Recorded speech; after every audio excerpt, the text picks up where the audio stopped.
Tanto para CIESPAL como para el Foro de los Comunes, este es un ejercicio indispensable de recuperación de la memoria. Sin memoria, no es posible llevar a cabo un proceso de transformación de país. Estos 10 años de la rebelión de los forajidos ha coincidido justamente algunos días después con la Cumbre de las Américas en Panamá, en donde pudimos apreciar cómo el líder de una de las principales potencias del planeta se rehusaba a revisar la historia, quizás por conveniencia, quizás por no afectar sus relaciones con los grupos de poder que tanto daño le han hecho a nuestra región, o quizás porque es únicamente a partir del olvido que se hace posible volver a recuperar esos espacios claves de poder ahora perdidos. Como ya lo ha señalado en estas jornadas el compañero Francisco Sierra, una de las características del capital es que no tiene memoria y que prefiere borrar cualquier imagen o resquicio del pasado. Por eso, en sentido contrario al de Obama, el Foro de los Comunes y CIESPAL sí les interesa recuperar la historia. Para estas dos agrupaciones o colectivos, existe claramente un Ecuador pre-forajidos y un Ecuador post-forajidos. Para comprender mejor de lo que estamos hablando, hemos presentado entre el 20 y el 22 de abril 3 jornadas en las que ha sido posible reencontrarse con los testimonios de los protagonistas de ese abril forajido, revisar las imágenes de la época a partir de la mirada de nuestro compañero y el talentoso fotógrafo Paco Salazar. Presentamos una mesa sobre imagen, memoria y lucha social para comprender la importancia de las imágenes que operan como ese estruendoso relámpago del que nos hablaba Benjamin, con el que se vuelve a ser reconocible y centellante aquello que el tiempo quiere dar por perdido u olvidado. Junto a la imagen y fotografía, hemos ofrecido también una sesión de registros audiovisuales para que el vivo pasado venga a volcar su luz en el presente y de esta manera no perdamos la hilación de los acontecimientos que vinculan al presente con respecto del pasado. Frente a un posible resurgir de las derechas, creemos desde CIESPAL y el Foro de los Comunes que es indispensable rescatar la memoria de cara a esas crisis económicas neoliberales, crisis política de sistema de partidos o partidocracia, y a todo ese malestar social que derivó luego en una revolución ciudadana que dará paso a la Asamblea Constituyente. Recuperar la memoria de lucha social alumbra la comprensión de las vicisitudes democráticas del presente. Como ya verán con las exposiciones de mis compañeros y compañeras a seguir, con la irrupción de la sociedad en ese abril forajido, se constituyó el inicio de una transformación histórica para el país. Veremos también cómo con los forajidos surgieron diversos tipos de repertorios de movilización, cacerolazos, el reventón, el tablazo, el rollazo, el mochilazo. De igual forma, veremos cómo surgió también una de las primeras manifestaciones de lo que ahora se denomina la tecnopolítica, mucho antes de Madrid, de Wall Street o de Santiago de Chile, que tiene que ver con esa organización y activismo político a través de los teléfonos celulares, los famosos SMS, mensajes de texto, mailing, o también la participación importante de radios alternativas como fue La Luna, que se posicionó como los ojos y oídos de los ciudadanos una vez que los medios convencionales, en contubernio con el poder, permanecían ciegos, sordos y mudos. Este encuentro, después de 10 años, nos servirá también para poder evaluar hasta dónde hemos llegado como país, cuánto se ha avanzado, los logros que se han alcanzado y también los desafíos que quedan aún pendientes. Para ahondar en más detalle, a continuación voy a dar la palabra a los panelistas que nos acompañan esta noche.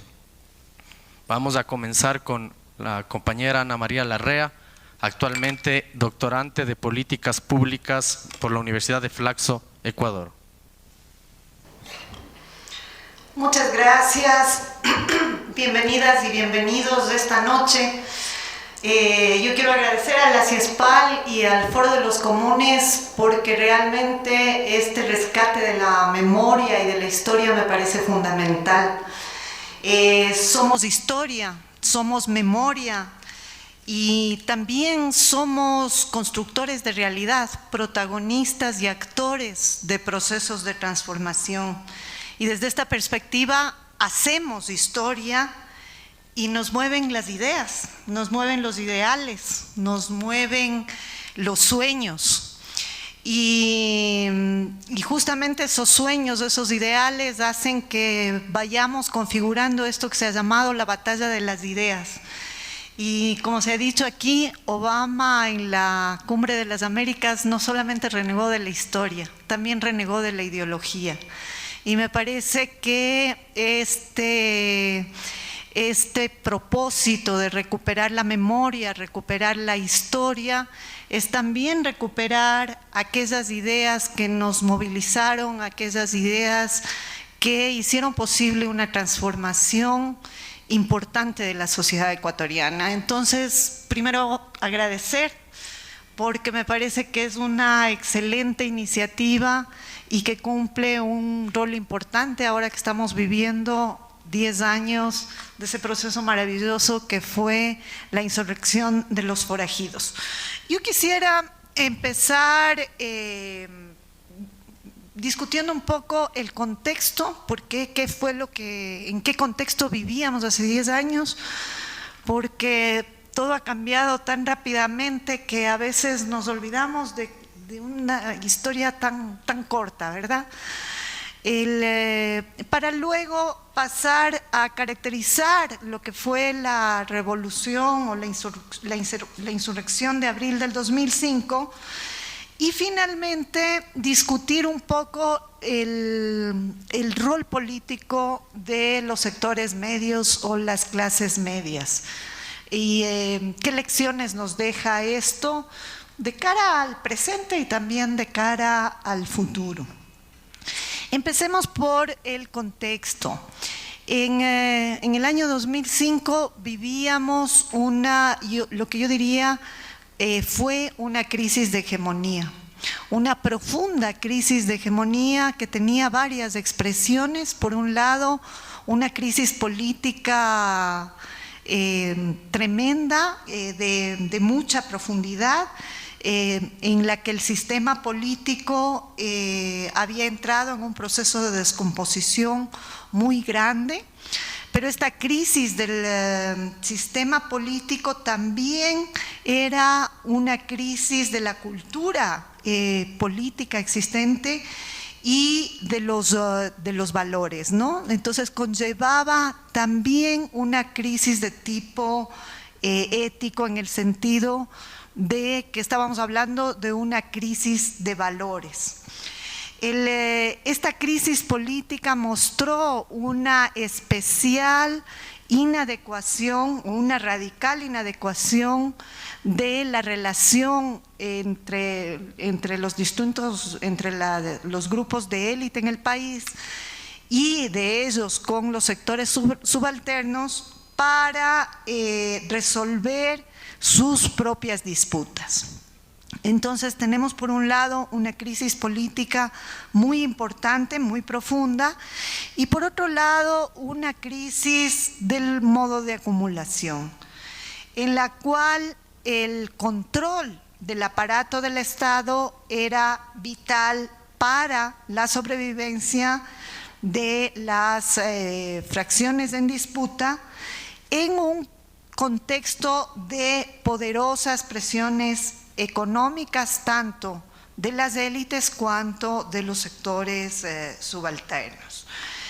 Ese era el contexto donde se da la insurrección forajida del año 2005.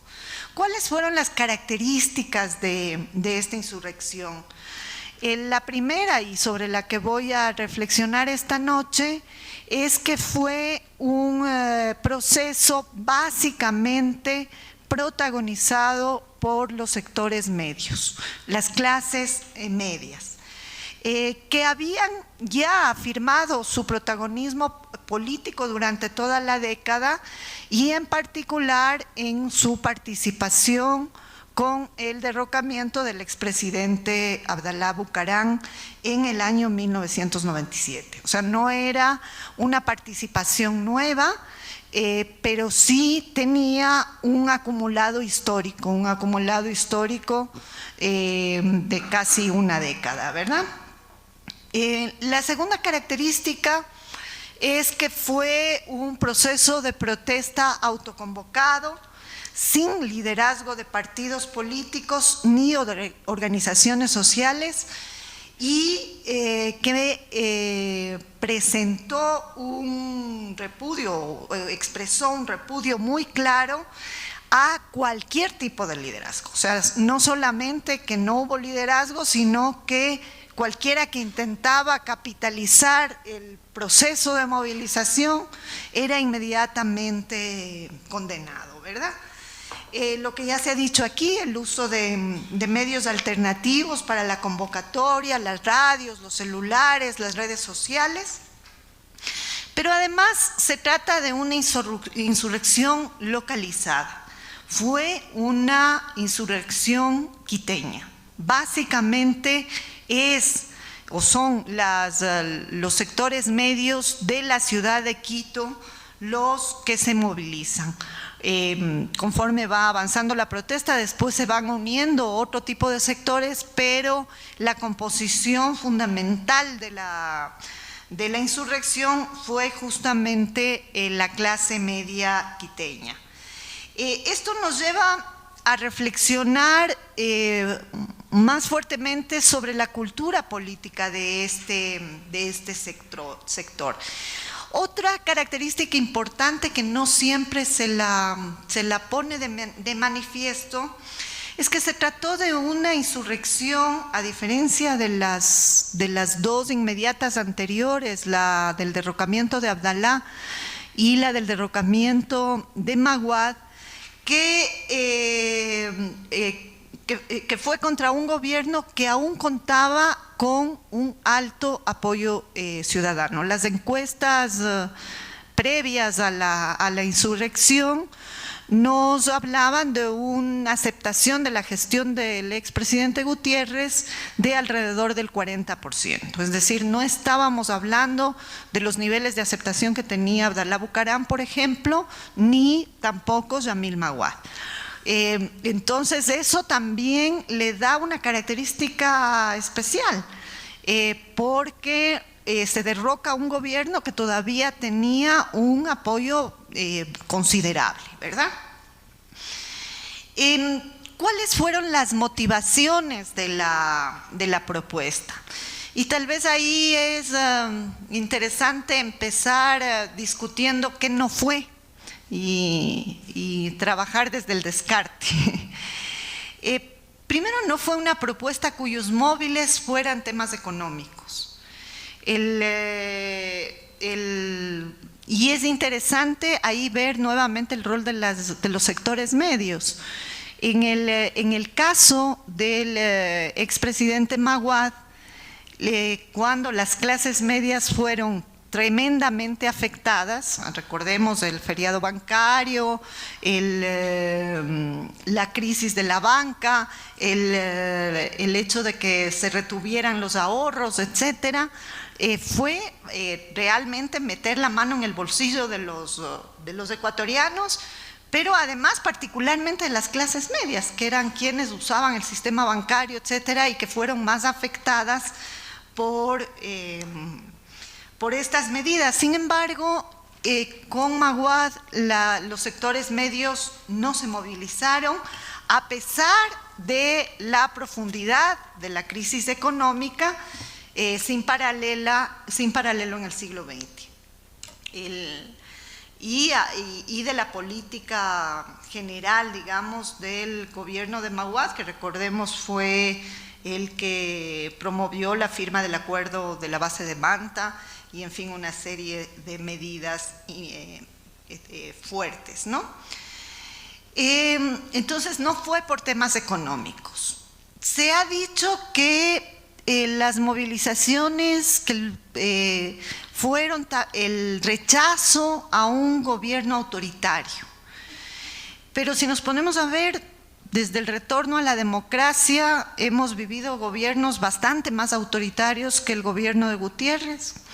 El gobierno de Febres Cordero, digamos, le da 4-1 a Gutiérrez en términos de autoritarismo, y sin embargo con Febres Cordero no hubo una movilización de semejante envergadura como la que hubo con Gutiérrez.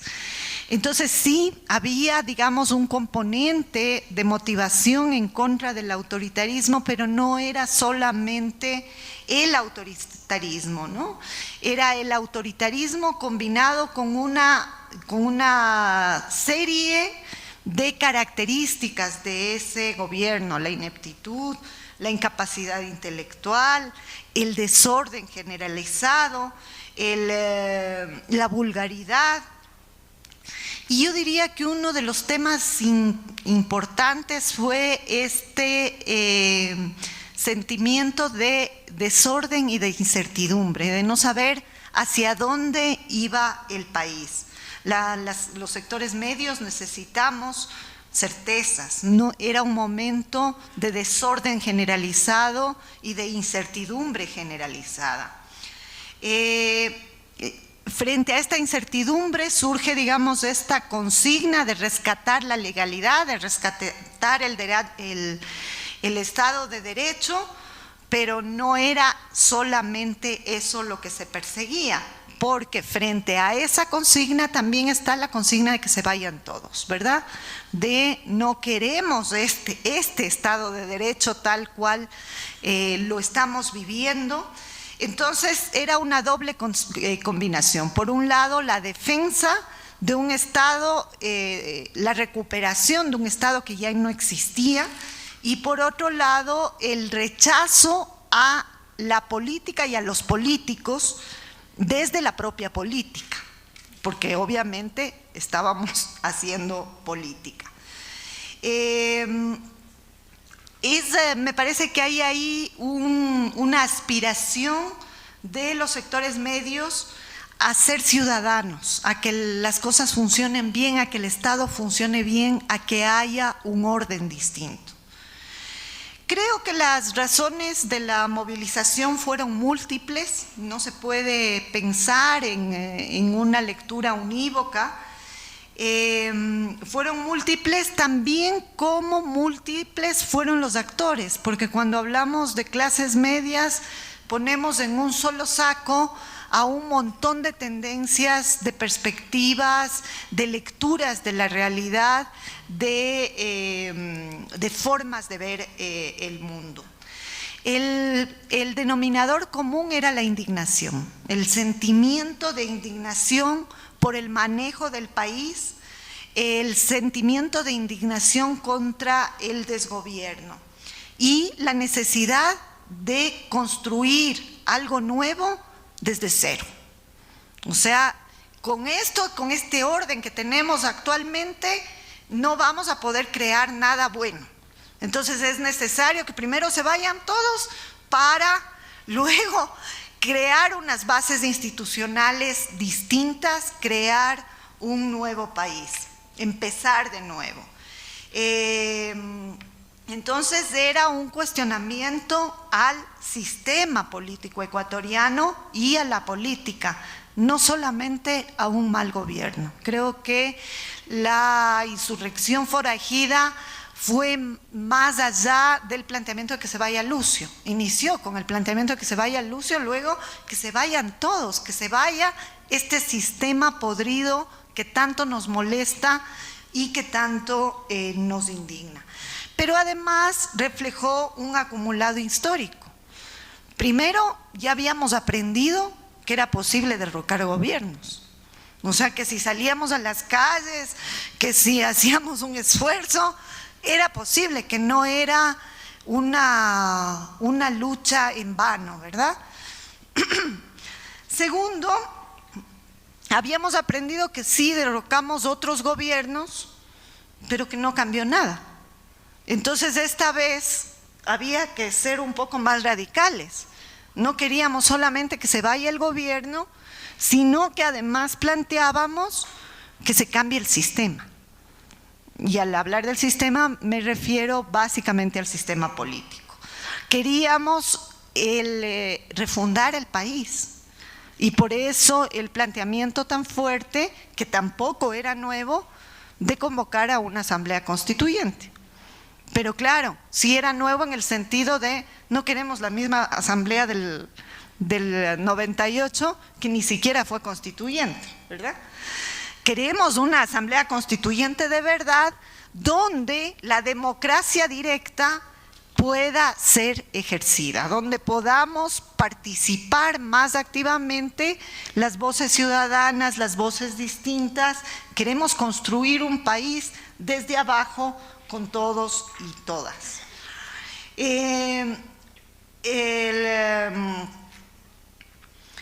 Entonces, de ahí también la otra experiencia es, bueno, otras veces salimos a la calle y todo esto fue capitalizado por los políticos de siempre. Entonces ahora que no se asoma ningún político, porque aquí no le vamos a dejar participar. No queremos ser cooptados, queremos ser parte activa de la construcción de este nuevo proyecto nacional. Entonces, como vemos, habían multiplicidad de sentidos, de aspiraciones y también de disputas, porque también habían, digamos, conflictos en las propias manifestaciones, que recogen la heterogeneidad de las subjetividades y representaciones del mundo de los propios sectores medios. Tras de la insurrección se buscaba la constitución de un nuevo orden, se criticaba a un Estado liberal que no lograba consolidarse, pero a la vez se menospreciaba o se despreciaba los procesos de representación de ese propio Estado liberal, se los desconocía. No me interesa que este presidente, que estos diputados hayan sido electos, que hayan ganado con una mayoría, no me interesa, ¿verdad? Entonces desconozco los mecanismos de representación del propio Estado liberal, pero quiero construir un nuevo Estado liberal, ¿verdad? Entonces este doble juego, ¿no? El juego de buscar una legalidad que funcione imparcial y profesionalmente, y un repudio a un sistema que estaba totalmente corrupto y podrido. Finalmente, es el tema de hacia dónde debía ir el sentido de la modernización del Estado. Entonces, en este proyecto indefinido juegan sectores radicalizados que buscan aliarse a los sectores populares y otros que están mucho más influenciados por una cultura más aristocrática y excluyente en una sociedad de castas y de guetos teñida de racismo y de sentimientos de superioridad ante la plebe. Son ambas clases medias las que participan en la revuelta de los forajidos con una serie de formas muy creativas e intensas durante las jornadas de abril. ¿Qué papel, vamos al tercer punto porque ya se me está acabando el tiempo, qué papel, la pregunta que nos hacemos es qué papel juegan las clases medias en los procesos de cambio? Y ahí, por ponerlo de manera dicotómica y muy simplista por el poco tiempo que tenemos y para ejemplificar, hay dos visiones, ¿no? Dos visiones de lectura y una serie de visiones intermedias, una serie de grises, que nos dicen, por un lado, hay quienes atribuyen a las clases medias un papel conservador en la vida social, ¿verdad? Entonces son este colchón, este amortiguador que siempre está cuidando el orden establecido, que no se va a jugar por nada, que busca solamente su propio bienestar. Aristóteles ya lo decía, y esto no desde la perspectiva de ver el rol de las clases medias en el cambio político, sino él lo que decía es que mientras más grande sea la clase media en una sociedad, menos posibilidades habrá de una revolución, porque obviamente será una sociedad más igualitaria, ¿verdad? Entonces, justamente por este rol de amortiguamiento, de colchón, este rol intermedio que juegan las clases medias. Pero por otro lado, también hay quienes ven en las clases medias unas posibilidades muy grandes de generar procesos de cambio e incluso procesos revolucionarios.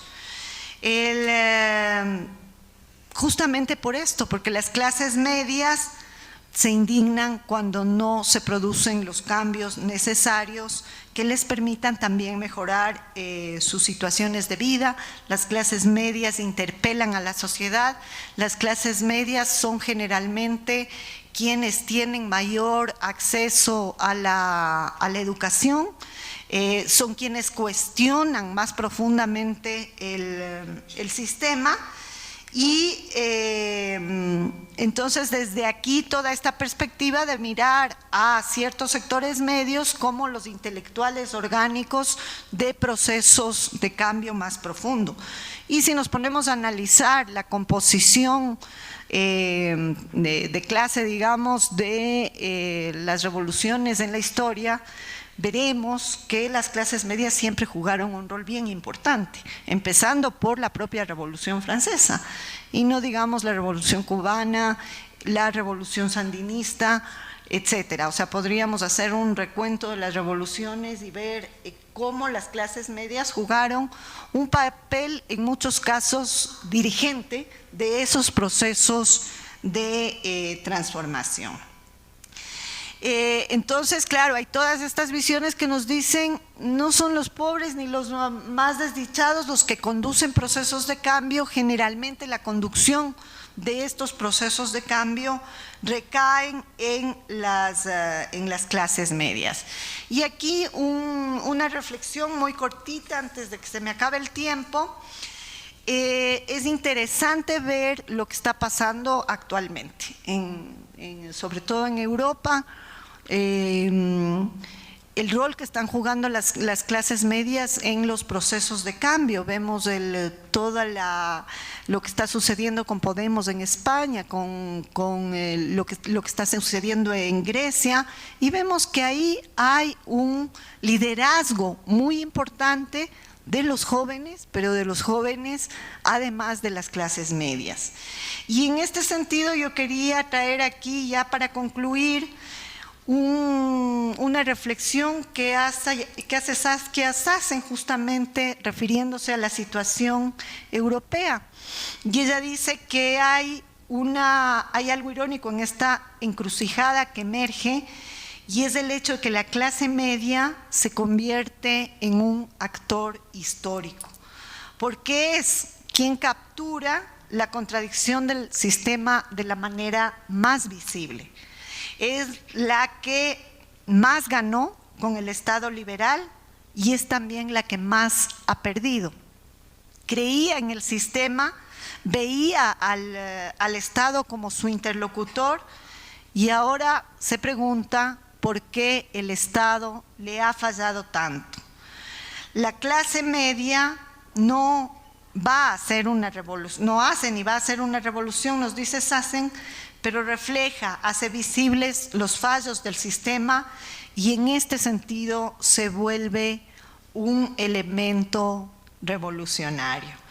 Esto nos lleva, simplemente para concluir, a ver la importancia que tiene la clase media en los procesos de construcción de hegemonía, el rol importante que deben cumplir, y también la necesidad de tomar en cuenta sus valores, sus representaciones, su concepción del mundo, y con lo que comencé, las ideas que van configurando estos procesos sociales y que nos permiten hacer historia y construir sociedad.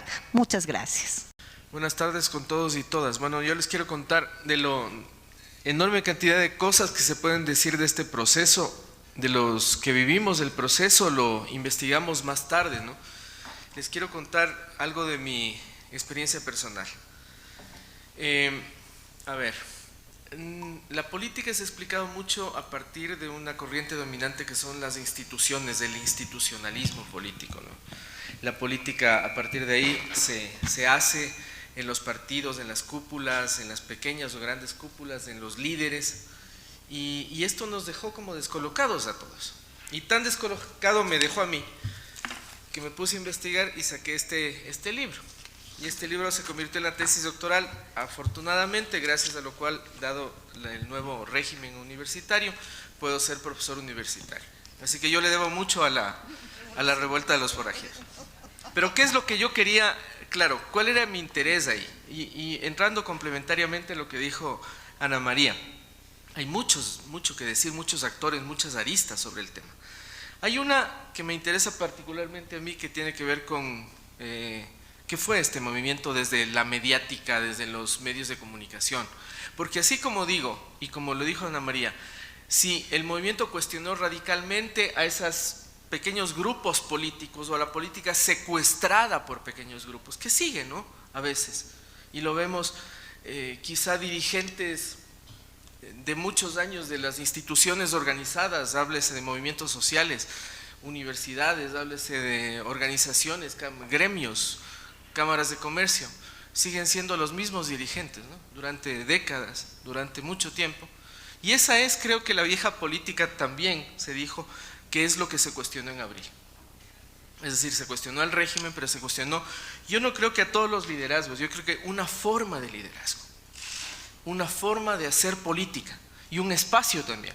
Y ahí me voy un poco a lo que quiero mostrar, un poco la forma de contestar de cómo se analiza la política que se hace en el Parlamento, genérico de lo que se llama asamblea, congreso, etcétera. Lo que se hace en los espacios de los partidos, ¿no? ¿Y qué pasa con esa política que se hace en la calle? Parece que no le damos importancia a esa política que se hace en la calle. Pues esto demostró que hay que darle importancia a la política que se hace en la calle, que no es de efervescencia nada más, no son emociones puestas en juego en lo público, sino que pueden tener efectos muy importantes, ¿no? Y entonces aquí veía yo que había un foco o un interés especial, que había que poner un interés especial en dos actores. Los unos eran ciudadanos, y ahí está en la gráfica, y ciudadanas comunes, que se llegaron a autoidentificar gracias al mismo Gutiérrez como forajidos. Y el segundo, unos medios ciudadanos, porque ciertamente la clase media tuvo un protagonismo en este fenómeno, pero también el protagonismo se lo llevaron de alguna manera una estructura mediática, que era una mezcla de medios tradicionales de emisión, de radiodifusión en este caso, no solo La Luna, por cierto, sino algunas otras radios que amplificaban, decía, medios tradicionales más nuevas tecnologías de la comunicación. Y esas tres cosas fueron como haciendo una plataforma, un nuevo escenario comunicativo, que no había en el Ecuador. Porque antes, ¿qué era? Las grandes cadenas televisivas, los grandes diarios, y la política que se hacía en el Congreso a punta de cenicerazos, y alguno que otro debate. Y esa era la pantomima que nos presentaban en los informativos a las 8 de la noche.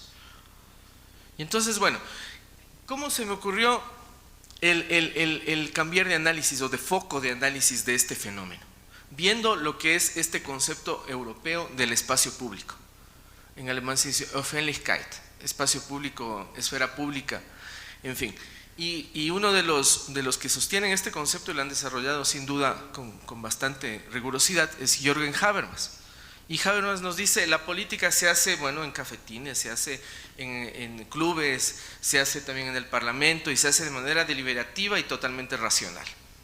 Y si uno sale a las calles, y no solo aquí, sino en Madrid, por ejemplo, o en Italia, ¿no? Para decir que no solo aquí en América Latina somos desordenados. Si uno sale a la calle y se expresa, esa es política también, pues, pero no política deliberativa a lo Habermas, ni a lo Carlos Santiago Nino. Es política de la calle contenciosa y deliberativa, y performativa y artística, y que uno lo hace desde una mezcla de la emoción y la racionalidad.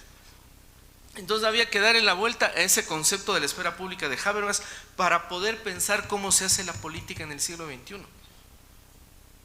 Y entonces, bueno, ahí empecé, ¿no? Y hay algunas ideas ahí de qué es esto del espacio público, cuáles son los conceptos centrales de cómo pensar la política en el espacio público.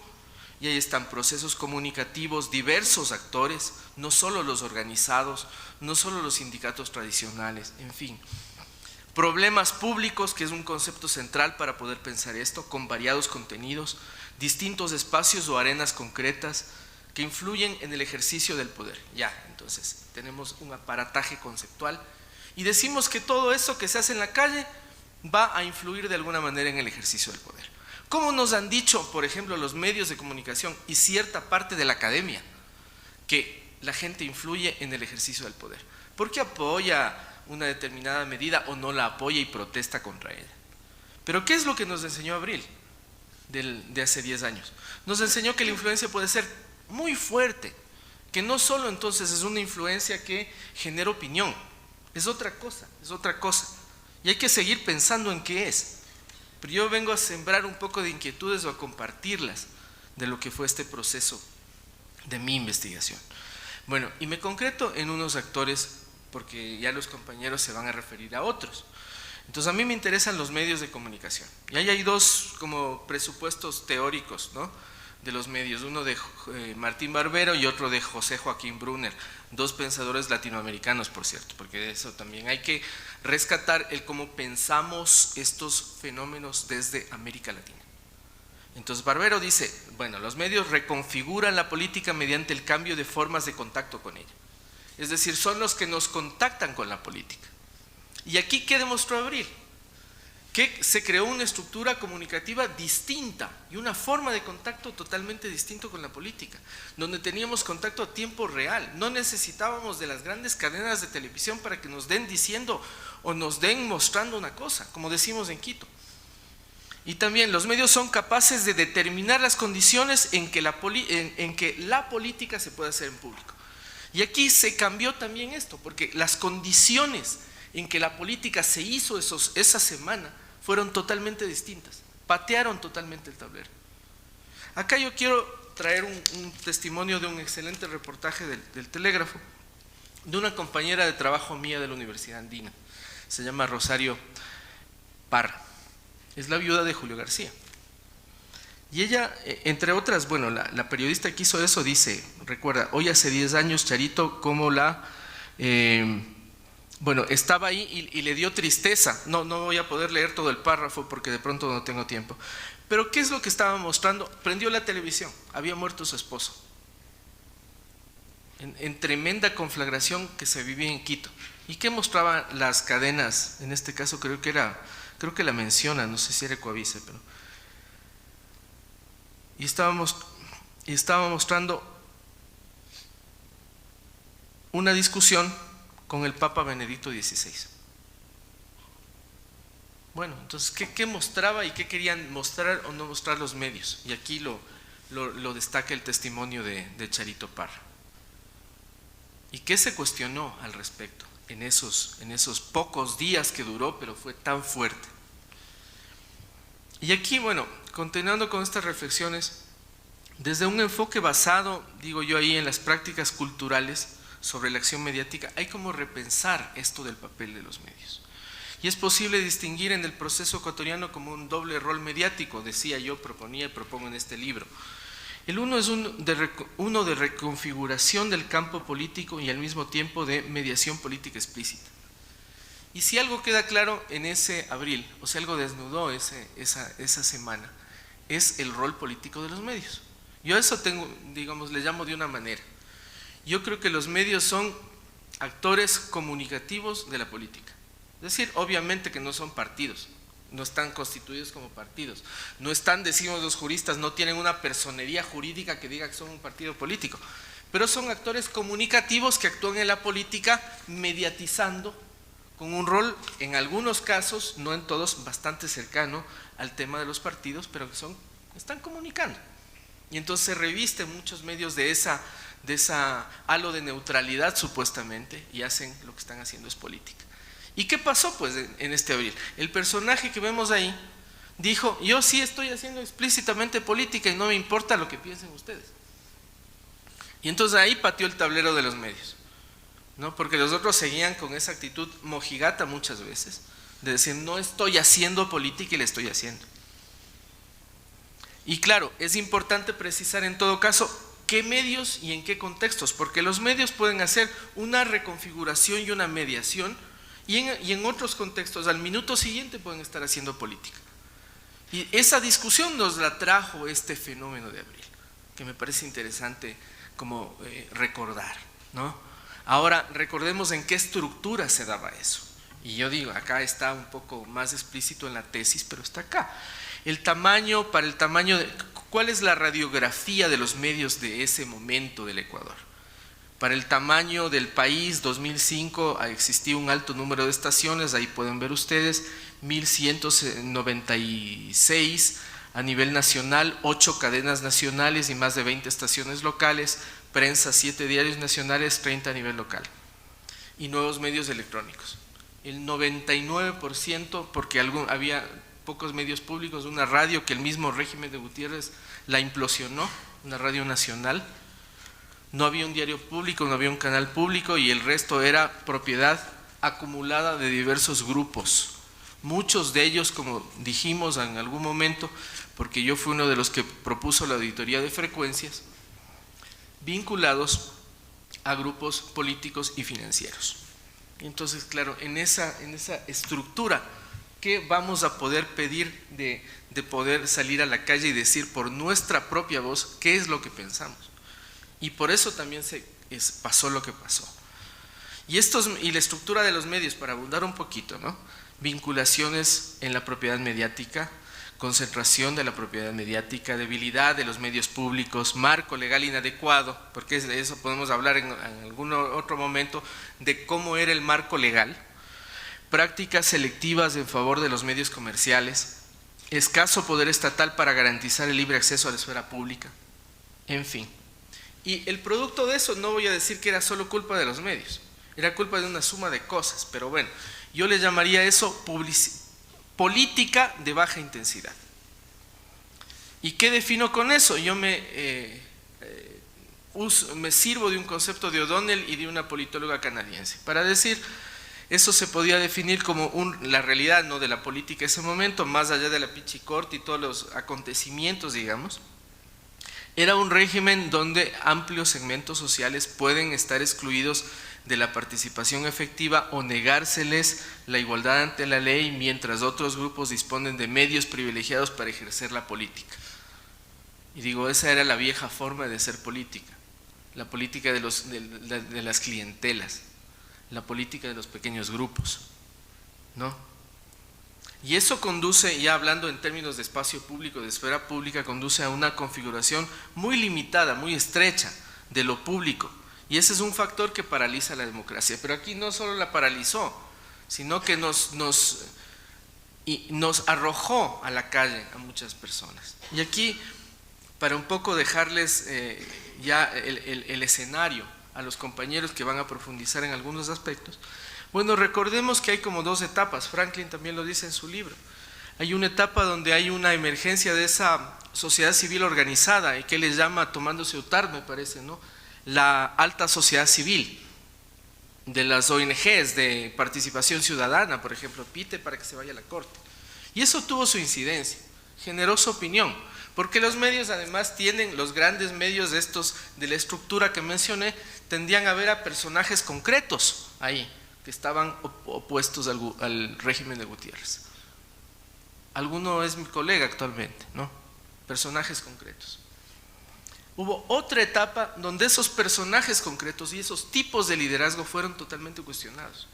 Y ya decía, los liderazgos de los sindicatos, de las organizaciones, de las universidades, de los gremios, de esa gente que está y estuvo muchos años ahí, fueron cuestionados en ese momento. Y salió la gente común, la clase media, ciertamente, en su enorme mayoría, pero y también en la enorme diversidad de la clase media.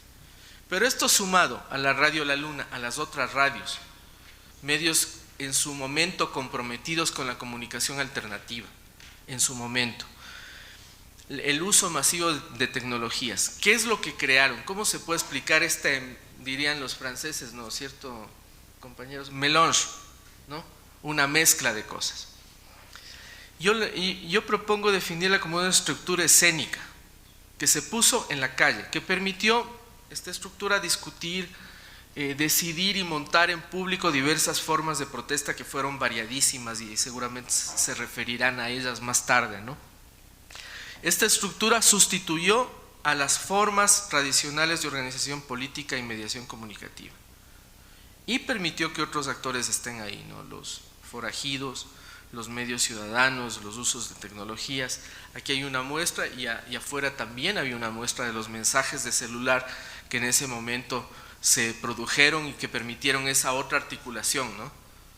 Habría que reflexionar sobre la articulación. Algunos, Franklin le llama multitud, yo uso la categoría de enjambramiento, swarming, en fin. ¿Y cuáles fueron los efectos de esta fenomenología de los forajidos? Para ir terminando. Bueno, fue una forma de hacer política, como yo decía, no a lo Habermas, no racional en términos europeos, sino emergente, insurgente, intensa, crítica, colorida, amigable, familiar, amable. Permitió a un público, en segundo lugar, marginado, un mayor y mejor acceso a lo público, a las calles, una recuperación de la memoria, porque ahí hay una cosa que yo quería puntualizar de lo que dijo Ana María Larrea. A ver, si yo bien dije que hubo un rechazo a las organizaciones sociales y también a los movimientos tradicionales, ejemplo, el movimiento indígena no tuvo un papel ahí, pero sí hubo una cosa que hay que destacar que es interesante, que yo llamaría en términos de la recuperación selectiva del pasado. ¿Por qué? Porque reivindicaciones como recuperar la soberanía, que se vaya a la base de Manta, que haya un Estado más fuerte y esas cosas, que hayan derechos respetados, que hayan garantías de los derechos, que haya participación y mecanismos fijados de la Constitución. Eso es una reivindicación de los movimientos sociales, de la lucha social organizada, aunque tradicionalmente en este país. Y eso se recuperó por la clase media. Eso fue súper interesante, porque gente despolitizada que de pronto, como bien describió Ana María, estaba pensando en otra cosa, de pronto recuperó esas demandas y eso se puede rastrear en los discursos y en el análisis de discurso que se hizo en su momento sobre el tema. ¿Y eso fue a parar a dónde? Fue a parar a la constituyente y a la Constitución ecuatoriana. Por eso yo digo, yo siempre reclamo, esa Constitución es de todos los ecuatorianos y las ecuatorianas. Aunque hay otra gente que le gusta más la Constitución del 98 y tal, ¿no? Pero bueno, así es la vida y así tenemos que respetar también. Conectó diversos tiempos, espacios y planos. En fin, en suma, ¿no? Estas características diferencian a esa forma de hacer política insurgente, emergente, que se creó ahí, de otras formas que le llamaríamos de baja intensidad, desarrollada por los medios y actores políticos tradicionales. Ojo que eso no significa que los otros no recuperaron terreno, siempre están en la tensión de recuperar terreno. Lo estuvieron hace 10 años, lo están ahora. Y bueno, a corto plazo también presión sobre el sistema político y sobre los otros actores como los militares. Tampoco hay que dejar de reconocer que hubo, por eso yo uso el término de escenario. En el escenario está la gente que se puede exhibir en público. Tras bastidores están el resto que no tienen legitimidad para exhibirse en público, aunque tengan poder. Ese es el tema. Y bueno, a largo plazo también la aparición de nuevos discursos, otros arreglos para la discusión pública, propuestas de reforma política, más actores y finalmente la constituyente. Y bueno, termino con una pregunta. ¿Indica esto que los patrones de publicidad política o de hacer política, para que me entienda bien, publicidad la pongo así porque en alemán se dice publicidad política, han cambiado los patrones? Eso también sería un tema a discutir, el cómo esto desde la constituyente a la actualidad ha ido derivando y en qué. Esa es una pregunta insoslayable, me parece. Muchas gracias. Ahí están las direcciones del foro y la mía personal de Twitter.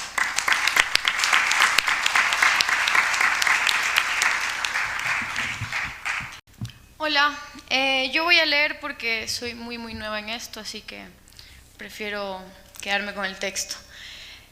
Compartimos una tesis, yo creo que casi todos aquí, y es que la llegada al poder de Alianza País y la elaboración de la Constitución de Montecristi son resultado de una serie de procesos de movilización y de resistencia en contra del neoliberalismo y de rechazo a la clase política tradicional, que encuentra su punto más efervescente durante el abril forajido. Por eso sostenemos que las jornadas de movilización de 2005 significaron tanto crisis como posibilidades de cambio, y que éstas culminaron no en el derrocamiento de Gutiérrez, sino en el proceso constituyente de Montecristi. Hablamos de crisis orgánica en el sentido trabajado por Gramsci, que también mencionó Ana María, es decir, que el contenido de la crisis política del abril forajido fue la crisis de la hegemonía de la clase dominante y de su proyecto político, que se traduce en el hecho de que los intereses de quienes buscaban una economía de libre mercado, donde el Estado solo provea seguridad jurídica y funcione como prestamista de última instancia, dejaron de ser percibidos como intereses generales de la sociedad en su conjunto. No quiero decir que el neoliberalismo llegó a consolidar su hegemonía y luego la empezó a perder. Creo que el término es de mayor utilidad cuando se lo utiliza o se lo analiza como proceso o como forma de hacer política más que como un resultado final. No es sorprendente que esta disociación entre la clase política y ciudadanía se haya dado. Después de todo, quienes gobernaron el país desde el retorno a la democracia fracasaron contundentemente en la gran empresa que fue la modernización y el desarrollo nacional. Empresa para la cual se obligó al país a pasar por los famosos periodos de ajuste. Sacrificio que supuestamente sería pasajero y traería mejores días una vez estabilizada la economía y conseguido el tan anhelado crecimiento. Obviamente esto nunca ocurrió. La interpenetración entre sociedad política y sociedad civil, la correspondencia, o por lo menos la percepción de que hay una correspondencia entre sus intereses, es un requisito básico de cualquier construcción hegemónica, porque garantiza que el orden establecido sea defendido no solo por la fuerza coercitiva del Estado, sino también y sobre todo por la existencia de un sentido común o forma de ver el mundo compartido. El fracaso de la entonces tradicional clase política para construir esta relación virtuosa se debe también al uso descaradamente clientelar de las instituciones estatales que llevó a su expresión máxima con el salvataje bancario del 99 y la traición del plan de gobierno de Gutiérrez. Revisemos estos dos últimos momentos. La crisis económica del 99 y el manejo de la misma por parte de Mahuat reveló al Estado no como expresión de lo público o de una voluntad popular, sino como expresión de los intereses de un núcleo muy reducido de empresarios, banqueros y familias. En vez de abrir procesos judiciales en contra de los dueños de los bancos quebrados, se prefirió declarar el famoso feriado bancario, que significó la congelación de todas las cuentas con más de $500. Y les digo esto porque hay gente que no se acuerda, yo ciertamente no me acordaba, y es realmente impactante. La descongelación solo ocurre una vez que el precio del dólar pasa de 4.000 sucres a 25.000 sucres por dólar. Gutiérrez se posiciona en la arena política nacional durante el golpe a Mahuat. Pagó su condena en prisión y en 2003 ganó las elecciones en alianza con Pachacutic, basado en un discurso antiimperialista, antiyanqui y con tintes de redistributivos. Una vez en la presidencia, lo primero que hizo fue adherirse a las políticas de ajuste y buscó desarrollar una sólida relación con su contraparte estadounidense, que en ese tiempo era George W. Bush. En pocas palabras, recogió el disperso pero histórico sentimiento popular para luego desconocerlo en el ejercicio del poder. Yo quisiera regresar a una consigna del abril forajido, que se vayan todos para refundar la República. Me gusta esta frase porque contiene un sentimiento nacionalista que en este momento y desde muchos lugares es visto con desdén. ¿Qué es la República sino un orden político siempre en construcción que debe equilibrar las disparidades de poder entre quienes a través de sus recursos buscan la dominación absoluta y quienes carecen de poder económico, político y o social para enfrentarla? Por eso me gusta esta frase, porque contiene en primera instancia la afirmación del deber ser del Estado, entendido como un pacto social en función del bien común, y en segundo lugar, Contiene una convicción por rescatar este significado de quienes sostenemos el poder sin manejar la institucionalidad estatal. Para comprender la emergencia ciudadana que significó el Abril Forajido, creo que es necesario reconocer la incapacidad política de los actores y movimientos sociales para resolver la situación de inestabilidad a su beneficio o a su conveniencia.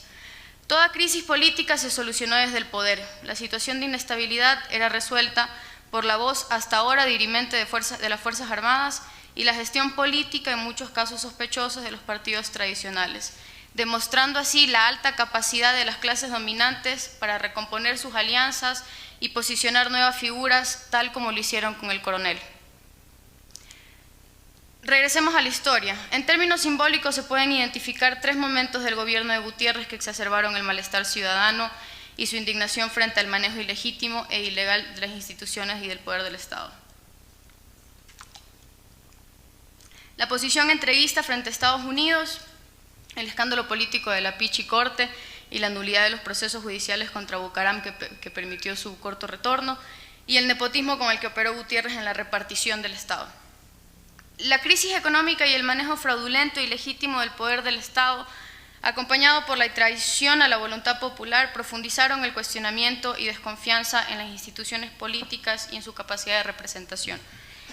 La crisis de legitimidad afectó a toda estructura de representación, incluyendo los movimientos y organizaciones sociales, dando paso a una nueva configuración de actores de la protesta, ciudadanos independientes de identificaciones clasistas, sin organizaciones y autoconvocados. Los resultados en materia de legitimidad, clave de la construcción del consentimiento y por lo tanto también de una política hegemónica, están estrechamente vinculados a la pérdida de capacidad o también quizás pérdida de interés del Estado por procesar las demandas sociales. Los defensores de la modernización neoliberal no previeron que al aniquilar el Estado como espacio de representación pública, minaron toda fuente de legitimidad del orden neoliberal y de la clase política que jugaba a la democracia representativa sin ni siquiera poder representar a la clase media. No todo momento puede ser interpretado en clave hegemónica. El Abril Forajido sin duda es uno de ellos. Durante las jornadas no se reconoce un claro intento de articular actores ni demandas en una sola agenda. Es decir, no hay intento de equivalencia. Lo único que compartían es un hastío general frente a la política institucional. El momento de la multitud, que podría caracterizar el momento de los forajidos, es el momento sin universal, el momento de la singularidad que carece de centro articulador, el momento de quiebre que no pretende ni quiere tomar el poder del Estado, sino generar fisuras.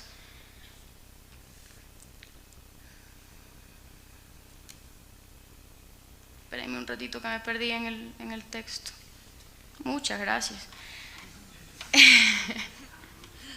Se puede rescatar varios elementos de una política de la multitud. Por ejemplo, no se debe lidiar con el gran problema que es la representación política, y las singularidades nunca pierden terreno frente a una pretendida totalidad como el pueblo, a una suerte de homogenización de las voluntades de cambio. Sin embargo, aspirar a una transformación en las relaciones políticas y económicas sin tomar el poder estatal es asumir que se puede abolir toda relación de poder. Solo en ese escenario el Estado se torna innecesario. Partiendo del supuesto de que no hay suficiente evidencia para sostener que se pueda abolir las disparidades de poder en las relaciones sociales, no se puede pensar un cambio político-económico masivo y de amplio impacto sin una transición del momento de la multitud y la heterogeneidad al momento del pueblo o de la construcción hegemónica, que tiene 2 elementos imprescindibles: la construcción de una voluntad popular a través de la articulación de una serie de demandas dadas y la identificación y posterior derrocamiento de una clase percibida como la clase del crimen general. Esas son palabras de Laclau. Estas operaciones políticas son necesarias para superar el momento de la resistencia y pasar a la toma democrática del poder estatal. La pérdida de consentimiento no aniquila la capacidad de dominación, y hasta que no emerge una alternativa a determinada forma de organización social, la clase dominante puede mantener su poder, así sea puramente coercitivo. Por eso es tan importante pasar de un momento al otro. En sus inicios, Alianza País logró exactamente esto. Primero, identificar y representar las demandas producidas durante la resistencia al neoliberalismo. de tal forma que en su conjunto significara un horizonte político para el país. Y segundo, adoptar como suyo a un enemigo ya claramente definido y diseminado en la sociedad. Entre las demandas articuladas por Alianza País y que discursivamente fueron construidas, como la refundación de la patria, el restablecimiento del Estado como garante de lo público, están algunas que ya se han mencionado: la suspensión de negociaciones con del TLC, una política soberana de no involucramiento en el Plan Colombia, la expulsión de la base de Manta, la Asamblea Constituyente para la refundación política, integración latinoamericana, una política petrolera comprometida con la nación, eso lo saqué de un libro, y entre otras. Demandas que se viabilizaron tanto por el trabajo de la Asamblea Constituyente como por acciones del Ejecutivo. El enemigo fue claramente identificado: la banca y la partidocracia. Alianza País, su plan de gobierno y gran parte de los actores que la constituyeron emergieron del conflicto social. Se podría decir inclusive que emergieron del desbordamiento del conflicto social. Y sin embargo, hoy, por lo menos en mi opinión, se niega a reconocer y asumir el rol constitutivo del conflicto y su centralidad en el movimiento de la sociedad hacia un lugar deseado. Progresivamente, posterior al momento fundacional de Alianza País, se empieza a perder interés en la agregación de demandas y el enemigo político es cada vez menos identificable. El poder y la administración del Estado empiezan a minar desde adentro la construcción hegemónica. Asistimos así al inicio de un proceso de desestructuración de la hegemonía. El gobierno cayó en el enorme error de creer que existe un pueblo, una voluntad colectiva ya constituida y cerrada. Pensar esto, que está muy bien representada en el eslogan "El Ecuador ya cambió", es peligroso por varias razones, entre ellas porque no reconoce que la clausura del conflicto es una imposibilidad. Siempre surgirán nuevas demandas desde sectores varios de la sociedad ya existentes o emergentes, y mientras se considere que el cambio ya está dado, clausurado, que el cambio ya ocurrió, se volverá a generar las condiciones de inestabilidad que, como hemos visto antes, suele resolverse en beneficios de quienes ostentan más poder. Pero también existen otros problemas. La visión de un gobierno que piensa que tiene la verdad de su lado genera más antagonismos y menos condiciones para ejercer el poder. Analicemos, por poner un ejemplo súper puntual, lo que ocurrió con los Yasunidos. Se forma un grupo de jóvenes cuyo objetivo es detener la explotación de los bloques ITT del Yasuní, que fue parte de la agenda original de Alianza País. Frente a esto, el presidente, el CNE y todo el aparato propagandístico de la SECOM presentaron a los Yasunidos y a sus aliados como enemigos del desarrollo nacional, como actores por fuera del bien colectivo. Se enfrentaron a un grupo de ecologistas como si se tratara de la clase del crimen general, como si se tratara de la banca o de los socialcristianos. En este contexto es que se incrementa notablemente el apoyo yasunidos de sectores ciudadanos indignados frente al uso del poder y en defensa de la participación vía consulta, mucho más que por preservar el parque o por los pueblos no contactados. Parecería que para Alianza País el pueblo es un pueblo ya constituido en el que no caben expresiones de ecologismo profundo, ni reivindicaciones que atenten contra la moral cristiana de la mayoría y, por supuesto, del presidente. La conflictividad social se profundiza sin crear las condiciones y espacios para un diálogo sostenido entre Estado y ciudadanía.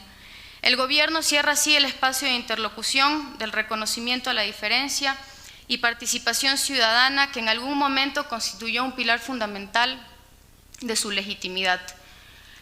La condición social de una continua emergencia de demandas, aparejado con la negativa del gobierno para ampliar su capacidad de reconocerlas y procesarlas, constituyen la razón primordial del desgaste del régimen y la reactivación de algunos sectores no organizados que quieren hacerse escuchar de cualquier manera. Y mientras el proyecto político de Alianza País pierde ciertos contenidos, los demás sectores progresistas no logran tampoco jugar a la construcción de hegemonía, perdiéndose en la infinitud de las singularidades o en ilusiones post-desarrollo, post-crecimiento, post-estado, post-progreso, que tienen una resonancia casi inexistente. El descontento es evidente y crece. La ciudadanía se moviliza, pero no estamos en las mismas condiciones de la revuelta de abril, independientemente de que se intenten crear paralelismos entre los forajidos y las últimas marchas. No estamos frente a 9 años de inestabilidad política. Se puede estar fastidiado por la forma de hacer política del gobierno actual, pero no es posible negar los avances en materia de desarrollo nacional que han beneficiado a la gran mayoría. Las condiciones, contenidos y actores de la protesta no son los mismos que las de abril. La revuelta de abril no fue resultado de la acción de los partidos ni de los caudillos, no recibió el apoyo de los partidos de derecha y fue visto con cautela desde la izquierda más tradicional. Durante la marcha del 19 de marzo se manifestaron varias demandas legítimas, como el incremento salarial, la universalización de la seguridad social, que fue también abanderada en algún momento por el oficialismo, y la tan ansiada reforma agraria, pero una reforma agraria que contenga la definición del latifundio para su abolición. No es necesario que el gobierno dialogue con todos los actores de la protesta. Evidentemente algunos carecen de legitimidad, como es el claro caso de Pachacutic. Pero con o sin interlocutores legítimos, las demandas pueden mantener su relevancia, su urgencia y su potencial emancipador. No digo que toda demanda deba ser aceptada por el Estado o se desatará la furia. Digo que ahora existen demandas que no atentan contra los principios básicos del pacto social que representa la Constitución, sino que los fortalecen y no deben ser minimizadas por el poder a cuenta de la presencia de actores incómodos. A modo de cierre, rescato el postulado central de todas estas palabras. No hay sociedad sin conflicto y no hay fuerza política capaz de clausurarlo. Alianza País debe reconocer el valor democrático del conflicto, no solo buscar represarlo con concesiones particulares, y reconocerlo como motor del cambio social o perderá su relevancia política. Los sectores progresistas tampoco podemos quedarnos en la crítica y en la decepción. Lo potente de la hegemonía es que se la construye desde múltiples espacios. No es solo el Estado el que debe extender los límites de lo posible. Esta es una tarea que tiene mayor relevancia desde la sociedad civil, desde la progresiva sedimentación de nuevos sentidos comunes que generen las condiciones para el cambio. El procesamiento de las demandas sociales es clave para la legitimidad de cualquier régimen y su apresamiento indefinido, como nos mostró el abril forajido, es la clave del progresivo desbordamiento del conflicto. Gracias. Buenas noches con todos y todas. Yo quisiera hacer una lectura de la revuelta de abril a la luz de las transformaciones en las lógicas de articulación política desde la perspectiva de los sectores subalternos y en la lógica de la emancipación. Eso por un lado, y por otro lado pensar a 10 años de esta revuelta algunos de los signos políticos y del establecimiento del campo de demandas que emergió en ese entonces, cómo han sido procesados en el marco del proceso político al que dio lugar abril, para cerrar con una reflexión global sobre las perspectivas del cambio político en el Ecuador del siglo XXI. Me parece que es fundamental, yo sugería esta tesis en mi libro respecto a leer abril 2005 en clave de la multitud, ¿no? Esta categoría desarrollada por Negri, por Virno, reutilizada con fuerza desde las perspectivas autonomistas, desde los movimientos sociales en América Latina y en algunos otros lugares, en la medida en que la revuelta de abril supuso la irrupción de los muchos en cuanto muchos, ¿no? Sitúo aquí una categoría de Virno. La irreductible heterogeneidad de los movilizados, que suponía un abanico enorme de demandas políticas, en el marco de una diferencia, una divergencia del tipo de actores sociales, del tipo de demandas encaminadas y de las mismas formas de acción política. La heterogeneidad fue el signo de la multitud de abril, los muchos en cuanto muchos, la singularidad puesta por delante, cada uno movilizado con su particular indignación. En esa eclosión convergía las impugnaciones, los alegatos del sentido normativo de la defensa de la democracia liberal pero también estaban las tesis anarquistas, democráticos, radicales de la recomposición del sistema de partidos por la vía de la democracia de las asambleas. Estaban también, sin embargo, impugnaciones políticos quizás de carácter menos democrática, formas e imágenes racializadas de la política que impugnaban desde esta mirada estética al gobierno de Lucio Gutiérrez, y un sinfín de pequeñas y más grandes demandas cuyo único manto articulador, cuyo único vector de articulación era la tesis el que se vayan todos, la tesis antipartidaria, la necesidad de modificar las formas de la política instituida. Esta multitud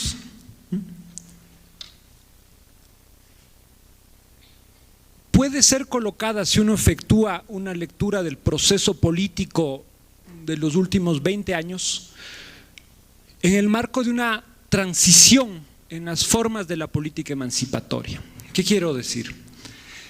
Uno puede situar claramente la década de los 90 como la década en que la forma movimiento adquiere nítida credencial política, nítidas credenciales políticas que reconfiguran las formas de acción colectiva a nivel de la sociedad y en el marco del sistema de partidos. Acá estoy pensando claramente en la emergencia del movimiento indígena, un actor que desde las arenas sociales se va incrustando, se va incluyendo en la disputa político-partidaria, reformulando formas organizativas, ampliando el campo de la política, cuestionando desde fuera y desde adentro el sistema de partidos, partido antipartido, llegaron a decir algunos cuando el movimiento social crea su brazo electoral, el Pachacuti, que modifica además algunas gramáticas, discursos y formas de hacer política en el conjunto de la izquierda. Esta década de los 90 está asignada por la forma movimiento. Las caídas presidenciales del 97 y del 2000 están largamente ligadas a la presencia del movimiento indígena, a su fortaleza y al hecho de que se vuelve el actor hegemónico del campo popular. Esa hegemonía, esa visibilidad de la forma movimiento en el marco de un sistema de partidos que empieza a evidenciar problemas de legitimidad, pero que aún sigue capturando gran parte del voto y de la simpatía electoral de los ciudadanos, esa forma movimiento empieza a desgastarse hacia fines de la década, en el marco del gobierno de Lucio Gutiérrez, pero sobre todo en el marco de la crisis del sistema político que termina por fagocitar incluso a los actores que habían jugado y habían procurado transformar este sistema desde dentro y desde fuera. Esta forma movimiento, con los actores que se articularon en su torno, no aparece más en los días de abril, no aparece en los días de abril. La multitud no está coordinada, no está organizada, sino por los instrumentos que, como decía Marco, van surgiendo por el aprovechamiento del espacio público, por las nuevas formas de comunicación y que permite una coordinación in situ con bajos costos políticos y alta eficacia para la movilización. Las formas que emergen en ese entonces no son los repertorios de protesta que había dejado como legado y las deja hasta hoy el movimiento indígena, el movimiento obrero. Fueron unas formas que se improvisaron y se colocaron con nitidez en esos días sin que hoy podamos decir que se hayan recuperado con nitidez hasta emerger como un nuevo repertorio contencioso. A esto me refiero con la tesis por un lado, de la multitud como una transición en las formas de la política emancipatoria, de la forma movimiento nítida en los 90s, el interregno de la multitud que se abre entre 2005 y 2006, antes y después de la caída de Gutiérrez, y que termina por articular en lo posterior la tercera forma de la política emancipatoria, que es a la que se ha referido de manera brillante Valéry, el pueblo. Movimiento, multitud, pueblo. Si la multitud, como dice Virno, supone estos muchos en cuanto muchos, esta política de la singular indignación, que tiene como terreno una idea del bien común, del general intellect, de lo común, pero cuya articulación es sumamente compleja,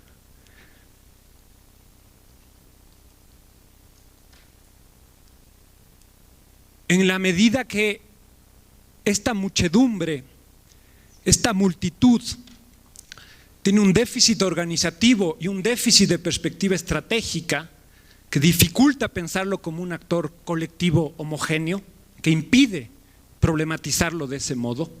No hay tal cosa como el movimiento forajido. El forajidismo no existió, supuso una articulación, una agregación espontánea de demandas con unos efectos políticos en el corto plazo que, como sugeriré más adelante, tampoco necesariamente reconfiguraron las formas de participación y asociatividad en el Ecuador en los años posteriores.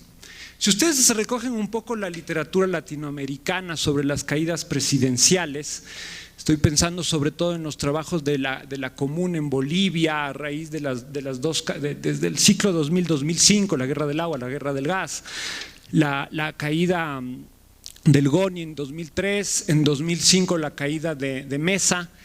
Ustedes encontrarán el uso de esta categoría de muchedumbre en un modo similar, comparable al que yo estoy tratando de sugerir para retratar la dinámica de movilización intempestiva de los días de abril.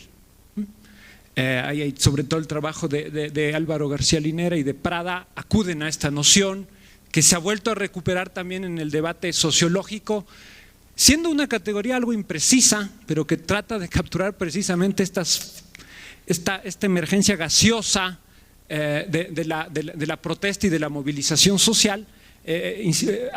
Vuelve a ser recuperada en las protestas de los últimos años, en el caso brasilero, a la luz de una reflexión más detenida sobre las capacidades de coordinación de la acción colectiva que se generan en torno a la denominada tecnopolítica, la tecnopolítica de las multitudes, es decir, el uso activo, consciente, estratégico de las redes sociales para encaminar determinadas formas de coordinación. Pero está esta tesis de la dificultad de asir a este actor, la imposibilidad de articularlo, de problematizarlo, ya sea desde la lógica del movimiento social, ya sea desde la lógica del pueblo. Este pueblo, ¿no?, que ya no es los muchos en cuanto muchos, sino es el pueblo uno, el pueblo que se articula desde la política hegemónica, que asume efectivamente una voluntad de poder y reconstrucción de las formas de articulación de la política en un nivel más amplio, desde el Estado, desde la nación, jugando a una política amplia de significantes que permite procesar varias demandas y volverlas equivalentes. Es la lógica que hemos asistido, yo diría con nitidez, a raíz del proceso constituyente y que logra consolidar Alianza País en el centro de la política nacional. Acá una primera cuestión. Las transformaciones en las formas de agregación y de articulación de la política emancipatoria, situando a Abril en el interregno entre la dinámica del movimiento y la rearticulación del pueblo. Un segundo elemento es que decía yo que esta multitud radicalmente heterogénea puede ser leída, y quizás con algo de arbitrariedad, asumiendo que uno de sus legados centrales en términos de imaginarios políticos y de formas discursivas que acompañaron el proceso político inmediatamente posterior a la caída de Gutiérrez, en torno al famoso eslogan surgido, visualizado con nitidez en Argentina en el 2001, del que se vayan todos. Parece que atrás de esta demanda, a través de esta demanda se puede leer una parte, yo diría, significativa de la cuestión que dejó abierta Abril a la política ecuatoriana, y 10 años después, en torno a esta demanda podemos ver cómo se ha reconfigurado o no los imaginarios y las formas políticas abiertas por esta tesis del que se vayan todos. Quisiera analizar y que se vayan todos a la luz de dos grandes cuestiones. Por un lado, planteando esta tesis como un elemento fundamental de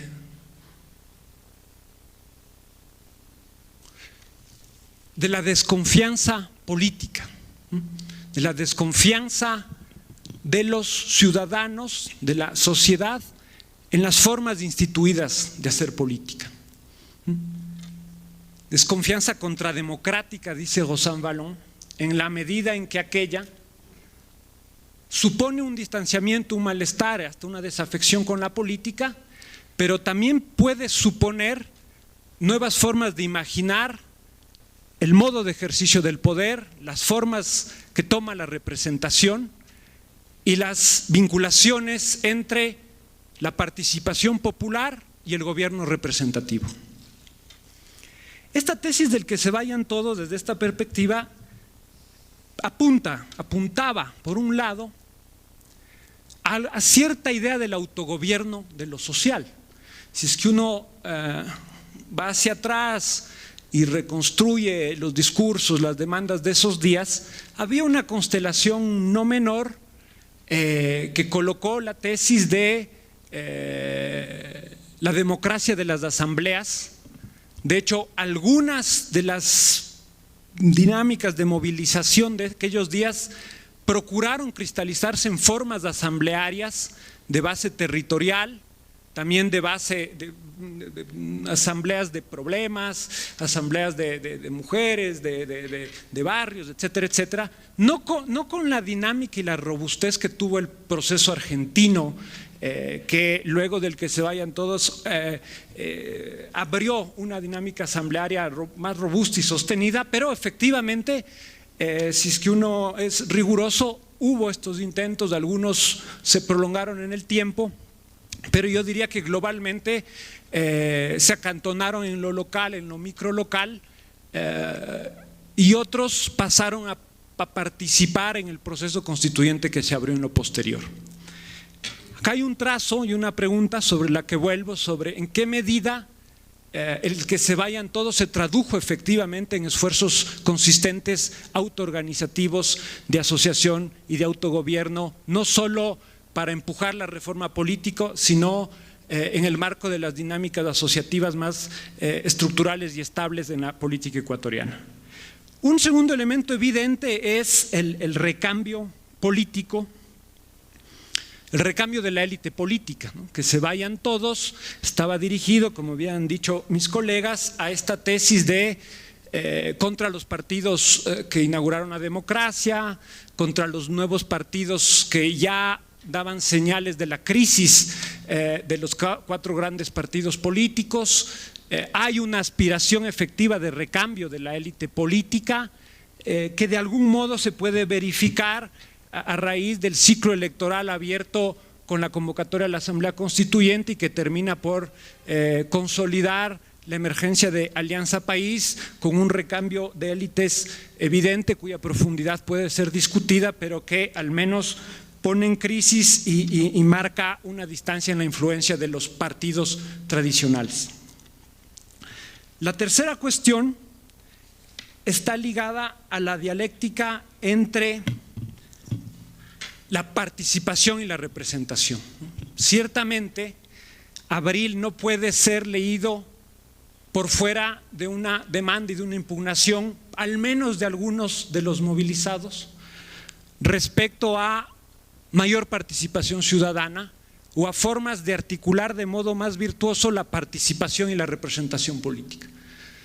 No solo se trataba de más participación en la acción pública, en la dinámica estatal, sino que aquella fue una impugnación para la democratización de los movimientos sociales, políticos y partidarios. La democracia interna del conjunto de la dinámica institucional y organizativa, social y política del país.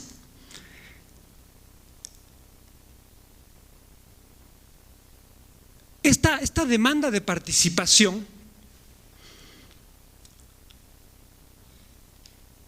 se nutría sin embargo, de esta desconfianza brutal en la política, ¿no? Si uno revisa las series de estadísticas al respecto, Ecuador es uno de los países de menor confianza en la clase política, en los partidos, en las instituciones, y en esos años estábamos en los niveles más bajos. Esta desconfianza, esta demanda de participación, en el marco de esa desconfianza política, es capturada en el marco del proceso de rearticulación hegemónica de la Revolución Ciudadana, en esta lógica de una de las fronteras de las que hablaba Valéry, los partidos perversos contra los ciudadanos virtuosos y angelicales. En los días de Montecristi, muchos de los que están aquí estuvieron en Montecristi, era evidente la existencia de este discurso, de este amplísimo discurso que resaltaba todas las virtudes de la ciudadanía angelical y denostaba cualquier forma de representación partidaria. Había que despartidizar la vida política del país. Había que despartidizar la vida política del país. Esa fue una de las promesas de campaña y de los ejes de la articulación hegemónica que adquirió credenciales institucionales en Montecristi de dos formas: por la ampliación de los dispositivos participativos, más de 45 artículos de la Constitución de Montecristi hacen alusión a aquello, por la vía de mecanismos de democracia directa, deliberativa, de control, democracia comunitaria, todo lo que ustedes se imaginan, pero sobre todo, diría yo, por el modo en que se expulsó de la vida político-institucional a los partidos políticos. Estos quedaron reducidos a una influencia en el nivel parlamentario, y uno de los lugares fundamentales de su construcción y de su influencia política, como era la designación de los órganos de control y de otras instituciones, en el marco de la instauración del Consejo de Participación Ciudadana y Control Social, quedó pulverizada. La influencia de los partidos en ese lugar fue reemplazada por unas gaseosas comisiones ciudadanas y procesos de participación que progresivamente han sido controlados y bloqueados por el poder político. La desconfianza ciudadana produjo estas nuevas instituciones participativas que se arroparon del discurso del ciudadano virtuoso, pulverizaron a los partidos políticos y han vuelto insignificantes de estas instituciones que en su momento lucían prometedoras. Por último, y una cosa fundamental, la dinámica de abril supuso la ampliación de la política de lo posible, ¿no? Daniel Ben Said dice: estas multitudes que emergen en contextos posfordistas de incertidumbre, de regímenes laborales eclosionados, tienen la virtud de moverse en esa incertidumbre, y esa capacidad les da una cierta predisposición para abrir el espacio de la política. Sin esa apertura, creo yo, hubiese sido muy difícil imaginar el proceso constituyente que vivimos efectivamente desde 2005. Sin embargo, atrás de esa disposición al cambio y de estas formas de política radical, existe un sustrato que, para usar una categoría que me es incómoda pero que creo que es comprensible, un sustrato antipolítico, impolítico, dicen algunos. No solo era una demanda contra los partidos realmente existentes, sino que tras de ella había una idea de que todo el conjunto de la política era una fuerza corrosiva y perniciosa para la sociedad. La política, lo político, como algo exterior y que contamina lo social. Esta cuestión entre la antipolítica y la política radical, la antipolítica y la repolitización, 10 años después sigue intacta. Sigue intacta. El sostenimiento de un liderazgo político con la fragilidad de la construcción organizativa y del partido de gobierno y de las formas asociativas que lucían prometedoras en ese entonces, tienen por detrás la consistencia, la estabilidad de estos discursos y estas formas antipolíticas. Se sigue negando a la política, a los partidos, como una forma activa de hacer política. No por casualidad, y con esto termino, esta convivencia complicada arroja en 2014, en el marco de un repliegue hegemónico de la fuerza gobernante, el triunfo de un candidato pospolítico, de una figura pospolítica que hace política negando las fronteras, la ideología, y lo hace en Quito, donde hace 10 años una política radical prometía cambios quizás más virtuosos. Muchas gracias.